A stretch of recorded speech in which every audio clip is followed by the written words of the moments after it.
My health game was straight A's. Physical shape was A+. Nutrition was A+. Mental health was A+. Confidence game was so strong I'd walk into a Starbucks and ask for a 10% discount for no reason. If they said no, I said, all good, I'm a Dunkin' guy anyway.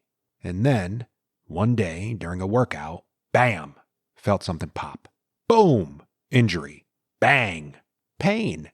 Blammo, strained muscle. Bow! Pain wasn't going away because it was misdiagnosed and was actually a herniated disc, which I didn't find out until about 3 months later because it took that long to see a specialist and get an MRI because, boy, oh boy, American healthcare, am I right? What happened next? Couldn't exercise. Diet and nutrition became sugar and more sugar. I leaned on substances to help cope, some legal, some not very legal.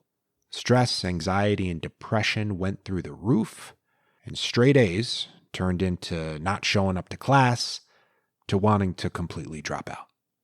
After a lot of pain, doctor's visits, and PT, when I finally got back into the gym, I felt like a little baby learning to walk again. I wanted to immediately get back to the straight A's, and I got frustrated when immediately wasn't happening immediately. And one day, I spoke to a friend of mine who was getting his PhD and was struggling with a statistics course. He said his advisor told him, you know what they call a PhD student who barely passes his stats course? Doctor. So, I began accepting the fact that I didn't need straight A's, because even C's get degrees. We're all going to take a large hit, or 2, or 3 in life, where it's possible a year's worth of work can be erased in a second's notice.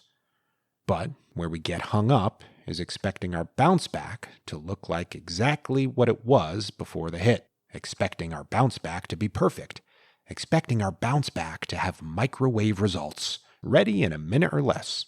But what I've learned is that it's not about a linear path back to where we were. It's not about speed. It's definitely not about perfection. It's not about straight A's. It's about showing up with consistency and effort. It's about reframing how we view the setback. Sometimes it's about the C's. It's about being grateful for the C's. Because while a C might not be an A, it's better than an F. So today, if you're struggling a little bit, if you've taken a hit recently, if you're not where you once were, if you're not where you want to be, if you're fixated on straight A's, remember this: even C's get degrees. Deuce out.